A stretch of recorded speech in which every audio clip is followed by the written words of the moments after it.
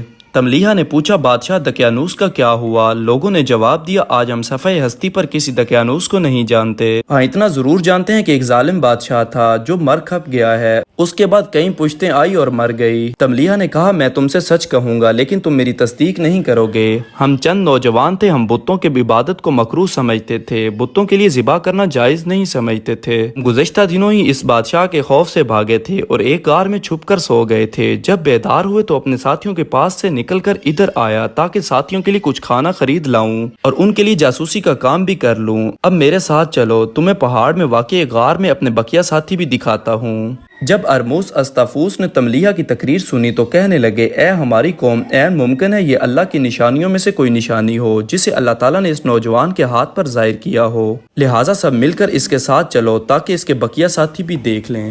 چنانچہ ارموس استافوس اور شہر کے باقی سب چھوٹے بڑے تلمیہ کے ساتھ اصحاب کاف کی طرف چل پڑے۔ جب تلمیہ نے تاخیر کر دی اور اپنے ساتھیوں کے پاس واپس نہ لوٹے، وہ سمجھے ہمارا ساتھی گرفتار کر لیا گیا ہے اور اسے دقیانوس کے پاس حاضر کر دیا گیا ہے۔ وہ اسی کشمکش میں تھے کہ اچانک آوازیں آنا شروع ہو گئی۔ وہ سمجھے کہ اب شامت آئی، دقیانوس کے کارندے انہیں بھی گرفتار کرنے یہاں پہنچ گئے ہیں۔ سب کھڑے ہو گئے اور ایک دوسرے کو سلام کر کے کہنے لگے، چلو اپنے ساتھی کی خبر لینے چلو، بلا شبہ وہ اس وقت ظالم بادشاہ کے پاس ہوگا اور ہمارے انتظار میں ہوگا، ہم اس کی مدد کو کب پہنچتے ہیں۔ اسی دوران میں آپس میں یہی باتیں کر رہے تھے اور غار کے درمیان بیٹھے ہوئے تھے۔ یکایک انہیں ارموس اور اس کے ساتھی آنے والے لوگ دکھائی دیے۔ یہ لوگ آ کر غار کے دروازے پر کھڑے ہو گئے۔ تلمیہ اپنے ساتھیوں کو دیکھ کر ان کی طرف فوراً لپک گیا اور زارو قطار رونے لگا۔ اسے روتا دیکھ کر اس کے باقی ساتھی بھی رو دیے۔ پھر انہوں نے اس سے کیفیت دریافت کی۔ اس نے ساری بات سنائی اور سارا قصہ ان کی گوش گزار کیا۔ اب انہیں احساس ہوا کہ وہ اللہ کے حکم سے سو گئے تھے اور انہیں سوئے ہوئے ایک زمانہ بیت چکا ہے اور اب انہیں بیدار کیا گیا ہے تاکہ لوگوں کے لیے ایک آیت و نشانی بن جائے۔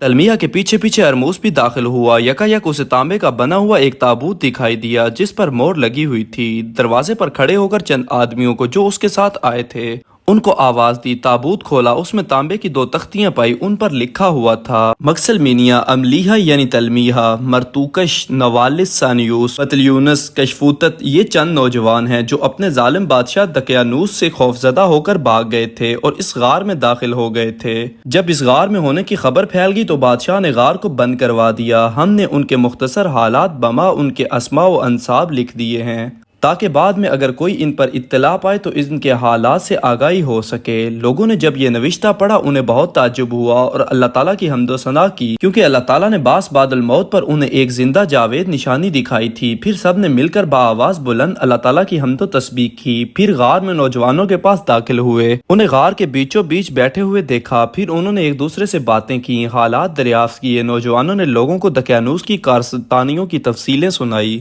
پھر ارموس اور اس کے ساتھیوں نے اس وقت کے نیک سالے بادشاہ کے پاس قاصد بھیجا کہ جلدی کیجیے، شاید آپ کو اللہ تعالیٰ کی کسی نشانی کا انتظار ہو۔ اللہ تعالیٰ آپ کی حکومت پر ایک نشانی قائم کرنا چاہتے ہیں جس میں سارے جہانوں کے لیے بھی نشانی ہے تاکہ یہ نور ضیاء باس بعد الموت کی تصدیق ہو جائے، جلدی کیجیے۔ چونکہ اللہ تعالیٰ نے چند نوجوانوں کو زندہ کیا ہے جو 300 سال پہلے نیند کی موت میں سو گئے تھے۔ جب خبر بادشاہ کو دی گئی جو کہ قبل عظیم مسئلہ باس بعد الموت کے متعلق بے حد پریشان تھا، بے حد خوش ہوا اور کہنے لگا، میں اللہ تعالیٰ جو تمام جہانوں کا پالنے والا ہے، جو آسمانوں اور زمین کا پروردگار ہے، اس کی تعریف کرتا ہوں۔ یا اللہ، میں تیری عبادت کرتا ہوں، تیری ہی تسبیح کرتا ہوں، مجھ پر باران رحمت کر اور وہ نور جو میرے آباء و اجداد کے لیے تو نے رکھا ہے اسے نہ مٹانا۔ جب شہر والوں کو اس کی خبر دی گئی تو انہوں نے اپنی سواریوں پر سوار ہو کر پہاڑ کی طرف چلنا شروع کر دیا۔ بادشاہ بھی ان کے ساتھ تھا۔ اصحاب کاف نے بادشاہ کو دیکھا تو سجدے میں گر گئے۔ بادشاہ نے پہنچتے ہی انہیں گلے لگایا اور رونے لگا۔ نوجوان اس سے روبرو زمین پر بیٹھے رہے۔ اس دوران اللہ تعالیٰ کی تسبیح و تحمید بھی کرتے رہے۔ پھر نوجوانوں نے بادشاہ سے کہا ہم اپنے آپ کو اللہ کے سپرد کرتے ہیں، آپ کو سلام کہتے ہیں، اللہ آپ کی حفاظت فرمائے، آپ کی بادشاہت کو طویل رکھے، اور ہم آپ کو جن و انس کی برائیوں سے اللہ تعالیٰ کی پناہ میں دیتے ہیں۔ بادشاہ وہیں کھڑا تھا، نوجوان اپنے اپنے بچونوں کی طرف بڑھے اور سو گئے۔ اللہ تعالیٰ نے ان کی ارواح پر موت طاری کر دی۔ بادشاہ نے اپنے کارندوں کو حکم دیا کہ ہر نوجوان کے لیے الگ الگ سونے کا تابوت بنا دیا جائے، اور جب اس رات بادشاہ سویا تو اسے بھی وہ نوجوان خواب میں دکھائی دیے اور کہنے لگے ہم سونے سے نہیں پیدا کیے گئے لیکن ہمیں مٹی سے پیدا کیا گیا ہے، اور ہم نے مٹی کی طرف واپس لوٹ کر جانا ہے، ہمیں اپنے حال پر چھوڑ دو جیسا کہ ہم غار میں مٹی پر پڑے ہوئے تھے حتیٰ کہ اللہ تعالیٰ ہمیں دوبارہ زندہ کر دے۔ چنانچہ جو لوگ ان کے پاس سے باہر نکلے پھر اندر جھانکنے کی کسی کو بھی جسارت نہ ہوئی، چونکہ باحکم خدا ایک قسم کا رعب سا چھا گیا تھا۔ پھر بادشاہ نے غار کے دروازے پر ایک مسجد تعمیر کروائی جس میں نماز پڑھی جاتی، ان کے نام کا ایک تہوار منایا جاتا جس میں ہر سال لوگ جوگ تر جوگ شریک ہوتے۔ بعض مفسرین کہتے ہیں جب لوگ بادشاہ کے ساتھ غار کے دروازے پر پہنچے تملیحہ کہنے لگا مجھے پہلے جانے دو تاکہ میں اپنے ساتھیوں کے پاس جا کر انہیں خوشخبری سناؤں، چونکہ اگر انہوں نے مجھے تمہارے ہمراہ دیکھ لیا تو وہ تم سے ڈر جائیں گے۔ چنانچہ اس نے اندر جا کر اپنے ساتھیوں کو خوشخبری سنائی، اسی لمحے اللہ تعالیٰ نے اس کی اور اس کے ساتھیوں کی بھی روح قبض کر لی اور پھر لوگوں میں سے کسی کو بھی اندر جانے کی جسارت نہ ہو سکی۔ حضرت ابن عباس رضی اللہ تعالیٰ عنہما سے مروی ہے کہ ایک مرتبہ حضرت معاویہ رضی اللہ تعالیٰ عنہ کے ساتھ روم کی طرف جہاد کیا۔ دوران سفر ہمارا اصحاب کاف کی غار کے پاس سے گزر ہوا۔ حضرت معاویہ رضی اللہ تعالیٰ عنہ کہنے لگے اگر ہم ان یعنی اصحاب کاف کے حال پر اطلاع پا لیں اور انہیں دیکھیں کہ کس حال میں ہیں۔ میں نے کہا کہ آپ کو اتنی قدرت حاصل نہیں کہ ایسا کر سکیں، چونکہ آپ سے بہتر ہستی کو اس سے اللہ تعالیٰ نے روک دیا۔ چنانچہ فرمان باری تعالیٰ ہے اگر آپ ان پر مطلع ہو جائیں تو آپ پیٹ پھیر کر بھاگ جائیں اور ان کے رعب سے آپ پر دہشت طاری ہو جائے۔ حضرت معاویہ رضی اللہ تعالیٰ عنہ نہ مانے اور کہنے لگے میں ان تک رسائی حاصل کروں گا تاکہ ان کے حال سے مجھے آگاہی ہو جائے۔ پھر انہوں نے کچھ لوگ بھیجے اور فرمایا جاؤ غار میں داخل ہو جاؤ۔ چنانچہ جب وہ لوگ غار کی طرف گئے اللہ تعالیٰ نے زوردار ہوا چلائی جس نے انہیں واپس غار سے باہر دھکیل دیا۔ ناظرین گرامی، یہ تھا اصحاب کاف کا واقعہ جو ہمیں یہ سبق دیتا ہے کہ کسی بھی حال میں اللہ تعالیٰ سے غافل نہیں ہونا چاہیے اور نہ ہی اللہ تعالیٰ کے احکامات کی خلاف ورزی کرنی چاہیے، چاہے آپ پر حالات کتنے ہی تنگ کیوں نہ کر دیے جائیں، لیکن آپ کو ہر حال میں یہ امید ہونی چاہیے کہ اللہ تعالیٰ کی مدد اور نصرت آپ کے ساتھ ہے۔ اللہ تعالیٰ سے دعا ہے کہ اللہ تعالیٰ ہمیں اپنے نیک لوگوں کے راہ پر چلنے کی توفیق عطا فرمائے اور برے لوگوں کی اتباع سے بچائے۔ ناظرین گرامی، یہ تھی ہماری آج کی ویڈیو۔ اگر آپ کو اچھی لگی تو اس کو لائک اور شیئر، جبکہ چینل کو سبسکرائب کر دیجیے گا۔ آپ سے جلد ملاقات ہوگی کسی نئی معلوماتی اور تاریخی ویڈیو کے ساتھ۔ اللہ حافظ۔